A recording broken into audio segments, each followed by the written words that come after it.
regardless of where you come out on the issue, where you stand on any of the various provisions in this bill, I don't know how you explain to people who realize we are as vulnerable today in the waning days of April 2010 as we were in the fall of 2008 when we saw what happened to our economy.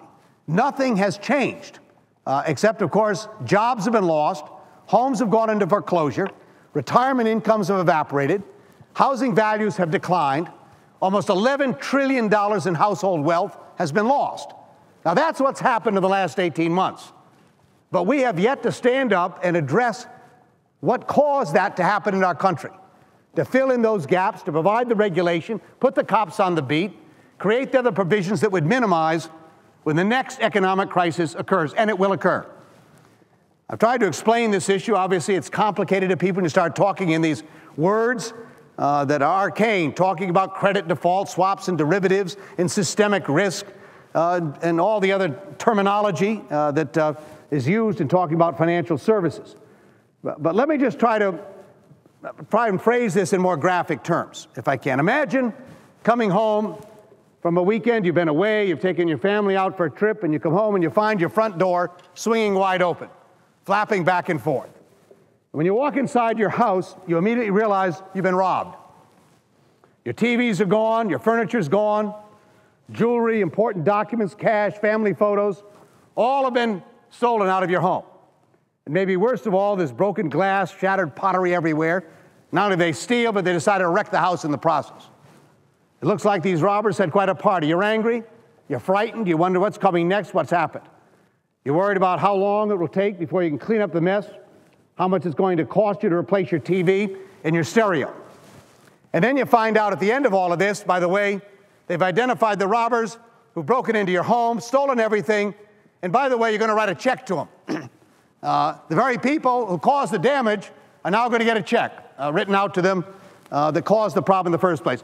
That's, in effect, what happened 18 months ago. People came in and robbed our homes, in effect. In fact, they took the homes. They took the income, they took the retirement, they watched jobs go out the window. And the very people who were responsible for it, of course, were stabilized because we wrote a check out for $700 billion. Now, if that's not wreckage of your home, your economic home, I don't know what is. And so today, we're just as vulnerable as we were 18 months ago. Our house is still unlocked in a way. And what happened 18 months ago could happen again. The difference this time is I don't think there's an ounce of willingness on the part of the American people to write that check again.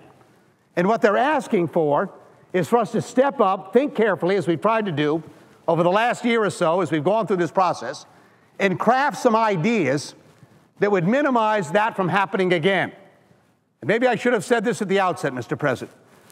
Hardly do we claim perfection in what we've written here. Hardly. But we believe it's sound ideas that deal with these very issues that caused the problems in the first place. And what we need to do is to be able to debate those ideas. If my colleagues in this chamber, as many do, disagree, some think I've gone too far, some think I haven't gone far enough.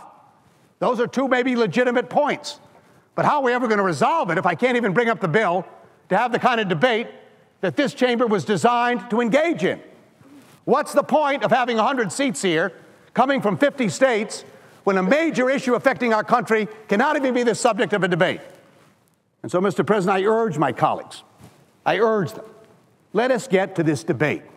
Let us do our best to resolve these matters.